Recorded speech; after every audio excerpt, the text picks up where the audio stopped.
Hi, welcome to love talkies. Heart to beat episode 31. వీరా గురించి మాట్లాడుకుంటూ ఉన్నారు రాణా అశోక్ మిత్రా.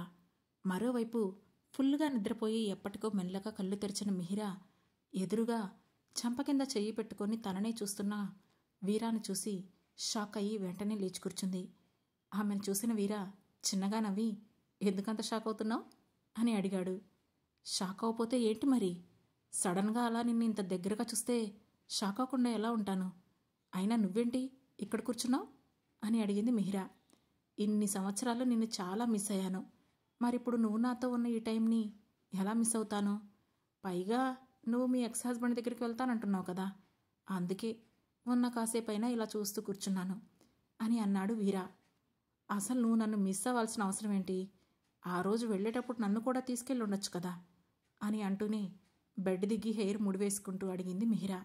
సరే సరే, అయిపోయిన వాటి గురించి ఇప్పుడు మాటలెందుకులే కానీ పద, డిన్నర్ చేద్దాం.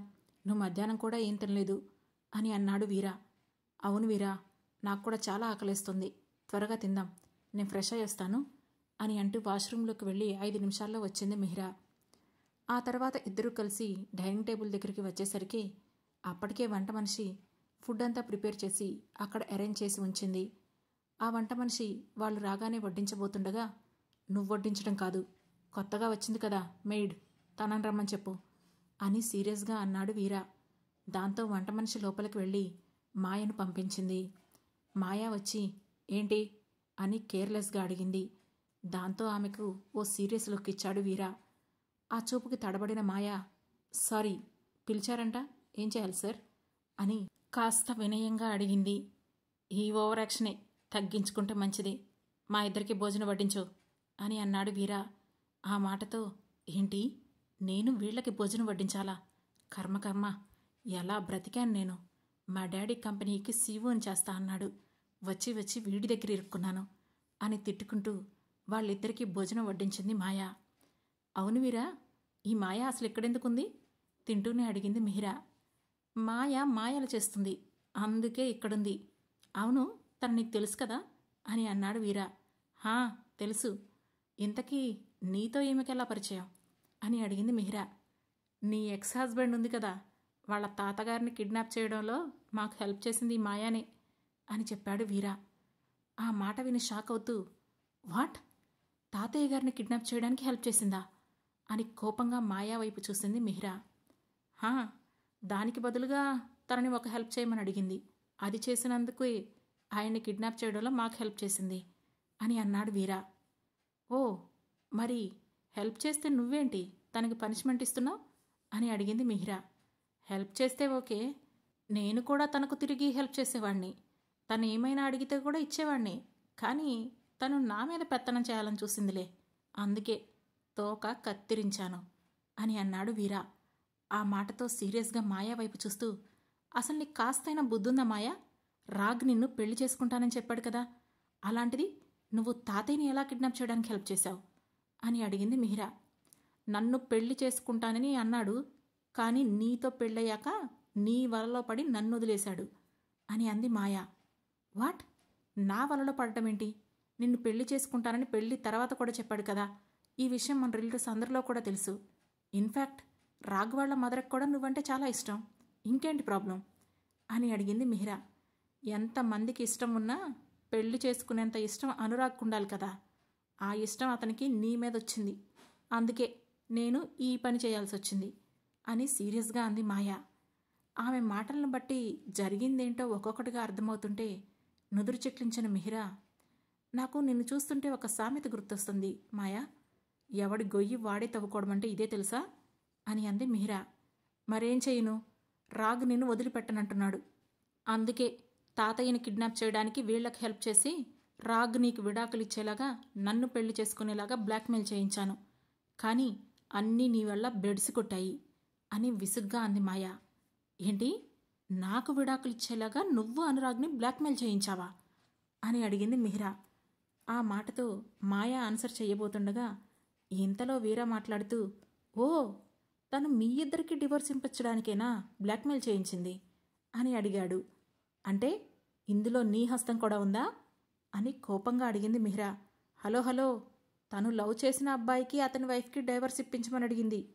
కానీ ఆ వైఫ్ నువ్వని నాకు తెలీదు. అసలు నేను ఇది ఎక్స్పెక్ట్ కూడా చేయలేదు. అయినా ఇంకో విషయం, ఈ విషయంలో నా హ్యాండ్ ఏమీ లేదు. అంతా నా అసిస్టెంట్లే చేశారు. అసలు నాకు నువ్వు తన వైఫ్ అని తెలిస్తే నేను నీ లైఫ్ని ఎందుకు రిస్క్లో పెడతాను చెప్పు? నాకు ఈ ప్రపంచంలో నీకంటే ఏదీ ముఖ్యం కాదు అని 2 చేతులు పైకెత్తేసి చెప్పేశాడు వీరా. అంతా విన్న మిహిరా మాయ వైపు చూస్తూ, నీకు అసలు బుద్ధుందా మాయ? మా లైఫ్ అంతా ఇంత డిస్టర్బ్ చేసేసావు. అసలేంటిదంతా? నిన్ను వదిలిపెట్టను. వీరా, ఈ అమ్మాయి మీద నీకు పగేంటో నాకు తెలియదు, కానీ తను మాత్రం ఈసారి మా వైపు చూడాలంటేనే భయపడాలి. అలా ఇవ్వు తనకు పనిష్మెంట్ అని అంది. ఆ మాటతో ఆల్రెడీ తన తెక్కకి నాకు బాగా కాలింది. నేనిచ్చే పనిష్మెంట్ ఇచ్చాను, ఇక నువ్వు చెప్పాక ఎందుకు ఊరుకుంటాను? ఆ పనిష్మెంట్కి మరో 2 రెట్లు ఎక్కువ ఇస్తాను. ఇక తను ఎట్టి పరిస్థితుల్లోనూ మీ వైపు కన్నెత్తి కూడా చూడదు అని చెప్పాడు వీరా. థ్యాంక్ యూ వీరా. నాకు ఇప్పుడు అర్థమైంది రాగ్ ఎందుకు డివోర్స్ ఇచ్చాడో. ఇక నేను తనకి దూరంగా ఉండడంలో అర్థం లేదు. సో మనం త్వరగా ఇండియా వెళ్ళాలి. ఎప్పుడు వెళ్తున్నాం అని అడిగింది మిహిరా. ఈ ఒక్కరోజు వెయిట్ చేయి, రేపు ఈవినింగ్ మనం ప్రైవేట్ జెట్లో ఇండియా వెళ్ళిపోదాం అని చెప్పాడు వీరా. సరే, వీలైనంత త్వరగా నన్ను మా ఇంటికి తీసుకెళ్ళు అని చెప్పి అక్కడి నుంచి వెళ్ళిపోయింది మిహిరా. తను ఏదో ఒక కారణంతో అనురాగ్ తనకు విడాకులిచ్చాడనుకుంటోంది. కానీ అందుకు కారణం మాయా అని మిహిరా ఎక్స్పెక్ట్ చేయలేదు. అనురాగ్ కూడా ఆమెతో చెప్పలేదు. ఎంతో ప్రేమగా ఉండే అతను సడన్గా డివోర్స్ అనేసరికి అసలు విషయం ఏంటో తెలియక ఇన్ని రోజులు అల్లాడిపోయింది మిహిరా. ఇక విషయం తెలిసాక అతనికి అస్సలు దూరంగా ఉండలేను అని అనుకుంటున్న ఆమెకు ఉన్నపళంగా అనురాగ్ దగ్గరకు వెళ్ళిపోవాలనిపించింది.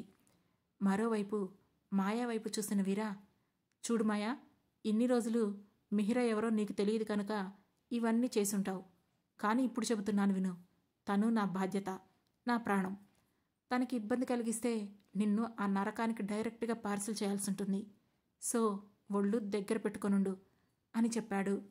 ఆ మాటలు విని, ఇలా ఇరుక్కున్నానేంటి? ఏదేదో చేద్దామనుకున్నాను, కానీ ఇంకేదో అయింది.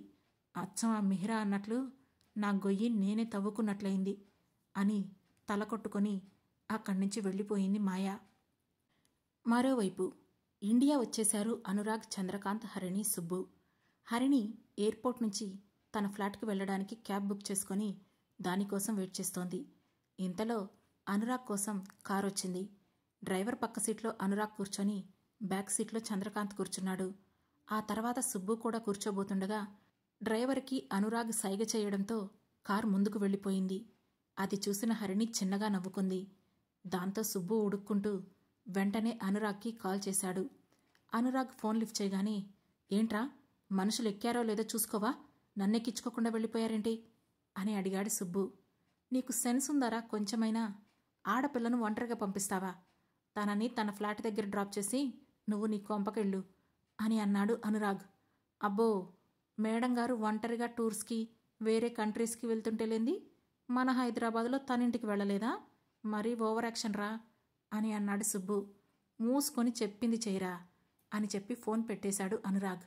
దాంతో, చూడు వీడి ఓవర్ యాక్షను, నిన్ను నీ ఫ్లాట్ దగ్గర డ్రాప్ చేయాలట.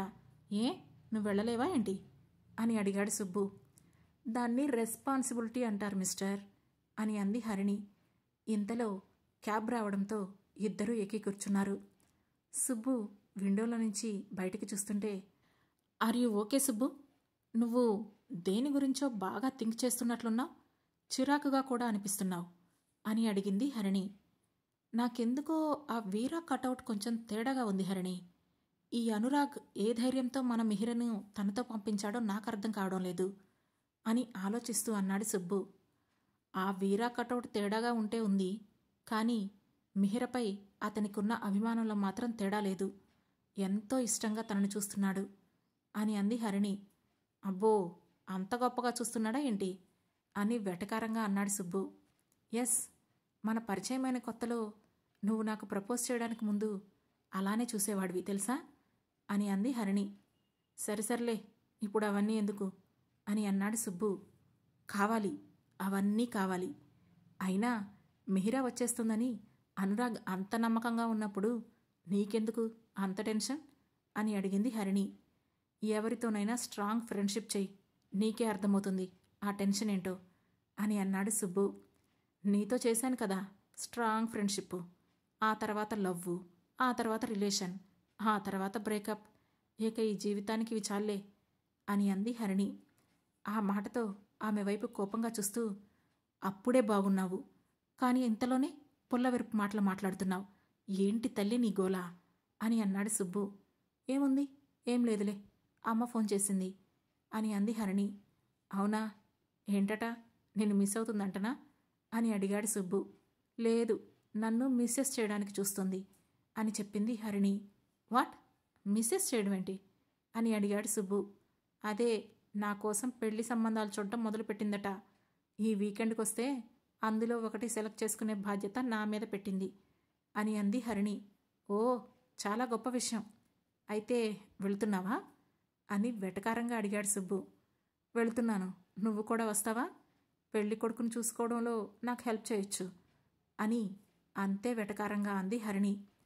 ఆ మాటతో సుబ్బు ఏం మాట్లాడకుండా ముఖం ముడుచుకొని విండో బయటికి చూస్తూ ఉండిపోయాడు. దాంతో మొహం చూడు ఎలా పెట్టాడో, అలా గంటుగా పెట్టుకొని మొహం మార్చుకొని కూర్చోవాలంటే గంటలు గంటలు కూర్చుంటాడు. అంతేకాని జరిగిన దారి గురించి ఇప్పటికైనా ఎక్స్ప్లెనేషన్ ఇవ్వాలని మాత్రం లేదు అని పళ్ళు కొరుకుతూ గొణుక్కుంది హరిణి. ఎక్స్ప్లెనేషన్ ఇచ్చే టైము ఎప్పుడో దాటిపోయింది హరిణి. ఆ రోజు నువ్వు ఆవేశంలో ఉన్నప్పుడు నా ఎక్స్ప్లెనేషన్ వినాల్సింది. నీకిప్పుడు ఆవేశం తగ్గింది, కానీ ఆలోచన మాత్రం రావడం లేదు. ఒక్కసారైనా సుబ్బు అలా చేసేవాడు కాదేమో అని ఆలోచన వస్తే బాగుండేది అని అన్నాడు సుబ్బు. ఇంకా హరిణి ఏమీ మాట్లాడలేదు. కాసేపటి తర్వాత హరిణి ఉండే అపార్ట్మెంటు ముందు క్యాబ్ ఆగడంతో హరిణి క్యాబ్ దిగి సుబ్బు వైపు చూసింది. అతను దిగకుండా అలానే కూర్చున్నాడు. సుబ్బు, రూమ్కొచ్చి ఫ్రెష్ అయి వెళ్ళొచ్చు రా అని పిలిచింది హరిణి. లేదు, నువ్వెళ్ళు, నేను వెళ్ళిపోతాను అని అన్నాడు సుబ్బు. సరే అంటూ హరిణి క్యాబ్కి అమౌంట్ పే చేయబోతుండగా సుబ్బు పే చేయడంతో క్యాబ్ ముందుకు వెళ్ళిపోయింది. వెళుతున్న క్యాబ్ వైపు చూసి చిన్నగా నిట్టూర్చి, ఏంటో మా మధ్య ఈ డిస్టర్బెన్స్. సుబ్బుకి దగ్గరగా ఉన్నప్పుడు తనను నమ్మాలనిపిస్తుంది, కానీ మరి ఆ రోజు నా కళ్ళతో నేను చూసిన దానికి అర్థమేంటి అని తనను తాను ప్రశ్నించుకుంది హరిణి. ఆ క్షణం కళ్ళ ముందు మెదలగానే ఇక అక్కడ ఒక క్షణం కూడా ఉండకుండా తన ఫ్లాట్కు వెళ్ళిపోయింది హరిణి. మరోవైపు అనురాగ్, చంద్రకాంత్ తమ ఇంటి ముందు కారు దిగారు. అప్పటికే ఇల్లంతా డెకరేషన్ చేసి బంధువులందరితో హడావుడిగా ఉండటం కనిపించింది. అదంతా చూసి నుదురు చిట్లించిన అనురాగ్, ఇక్కడ ఏం జరుగుతుంది తాతయ్య అని అడిగాడు. ఏమోరా, నాకు మాత్రం ఏం తెలుసు, ముందు లోపలికెళ్ళి చూద్దాం పదా అని అంటూనే లోపలికి నడిచాడు చంద్రకాంత్. లోపలికి వెళ్ళగానే హాల్లో అనురాగ్ ఫ్యామిలీ మెంబర్స్ అందరూ నిండిపోయి కనిపించారు. వాళ్ళంతా చాలా రేర్గా మాత్రమే కలుస్తారు, కానీ ఇప్పుడు అందరూ అక్కడికి ఎందుకొచ్చారో వాళ్లకు ఏమాత్రం అర్థం కాలేదు. ఇంతలో వెల్కమ్ మై సన్ అంటూ వినిపించింది అనురాగ్ తల్లి అతిథి వాయిస్. ఆ వాయిస్ వచ్చిన వైపు చూసిన అనురాగ్ షాక్ అవుతూ, మమ్మీ నువ్వేంటిక్కడా, ఈ హడావుడంతా ఏంటి అని అయోమయంగా అడిగాడు. నీకోసం ఒక సర్ప్రైజ్ ఉంది రాగ్, అటు చూడు అంటూ అక్కడే ఉన్న ఒక బోర్డు వైపు చూపించింది అతిథి. అది చూసిన అనురాగ్ మొహంలో నెత్తుటి చుక్కలేనట్లు తెల్లగా పాలిపోయింది. ఆ తర్వాత ఏం జరగబోతుంది? వీరా మిహిరను తీసుకుని ఇండియా వస్తాడా? అనురాగ్ తల్లి రావడం వెనుక అసలు ఉద్దేశం ఏమిటి? ఆసక్తికరమైన ఈ ప్రశ్నలకు సమాధానాలు తెలుసుకోవాలంటే వెంటనే మన లవ్ టాకీస్ ఛానల్ను సబ్స్క్రైబ్ చేసుకొని హార్ట్ బీట్లోని నెక్స్ట్ ఎపిసోడ్ను వినండి. మా ఈ కథ మీకు నచ్చినట్లయితే లైక్ చేసి, షేర్ చేసి, కమెంట్ చేసి, అలాగే హై పాయింట్స్ కూడా ఇచ్చి మమ్మల్ని సపోర్ట్ చేయండి. Thank you.